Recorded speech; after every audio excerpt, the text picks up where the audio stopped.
ಒಂದ್ ಕಡೆ ಸಾಲುಗಟ್ಟಿ ನಿಂತ ಇವಿ ಬಸ್ಗಳು, ಮತ್ತೊಂದು ಕಡೆ ಬಸ್ ಓಡ್ಸಲ್ಲ ಅಂತ ಗುಂಪು ಗುಂಪಾಗಿ ನಿಂತ ಚಾಲಕರು, ಇನ್ನೊಂದು ಕಡೆ ಕರ್ತವ್ಯಕ್ಕೆ ಹಾಜರಾಗುವಂತೆ ಮನವೊಲಿಸುತ್ತಿರುವಂತಹ ಅಧಿಕಾರಿಗಳು, ಮನವೊಲಿಸಿಯೂ ಮಾತಿಗೂ ಕಿವಿಗೊಡದೆ ಪಟ್ಟು ಹಿಡಿದು ಕುಳಿತಿರುವ ಎಲೆಕ್ಟ್ರಿಕ್ ಬಸ್ ಚಾಲಕರು. ಈ ದೃಶ್ಯ ಕಂಡು ಬಂದಿದ್ದು ದೀಪಾಂಜಲಿ ನಗರದ ಬಿಎಂಟಿಸಿ ಬಸ್ ಡಿಪೋ 16ರಲ್ಲಿ. ಕಳೆದ ಒಂದು ವರ್ಷದಿಂದಲೂ ಸರಿಯಾಗಿ ಅಟೆಂಡೆನ್ಸ್ ಬೋನಸ್ನ ಕೊಡ್ತಾ ಇಲ್ಲ, ಜೊತೆಗೆ ಅಪಘಾತವಾದ ಸಂದರ್ಭದಲ್ಲಿ ನಮ್ಮ ಬಗ್ಗೆ ಕಾಳಜಿ ವಹಿಸ್ತಿಲ್ಲ. ಬಿಎಂಟಿಸಿ ಬಸ್ ಚಾಲಕರಾಗಿದ್ರು ಬಸ್ ಪಾಸ್ಗಳು ಇಲ್ಲ, ಬಸ್ ಪಾಸ್ಗಳನ್ನು ಚಾಲಕರಿಗೆ ನೀಡಬೇಕು.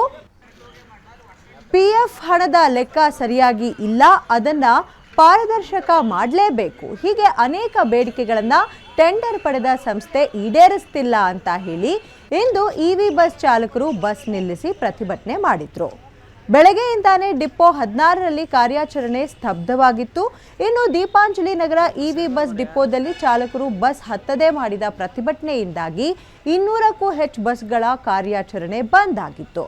ಬೆಳಗ್ಗೆಯಿಂದಲೂ ಬಸ್ ಡಿಪೋಯಿಂದ ಬಸ್ಗಳನ್ನು ಹೊರಗೆ ತಾರದೆ ಏಕಾಏಕಿಯಾಗಿ ಪ್ರತಿಭಟನೆಗೆ ಚಾಲಕರು ಕುಳಿತ ಹಿನ್ನೆಲೆ ಗೊಂದಲಗಳು ಸೃಷ್ಟಿಯಾಗಿತ್ತು.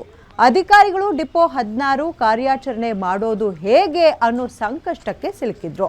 ಇನ್ನು ಪ್ರತಿಭಟನೆ ಮಾಡ್ತಿದ್ದ ಚಾಲಕರ ಮನವೊಲಿಸಲು ರೀಜನಲ್ ಆಫೀಸರ್ ವೇಣುಗೋಪಾಲ್ ಹರಸಾಹಸ ಪಟ್ರು.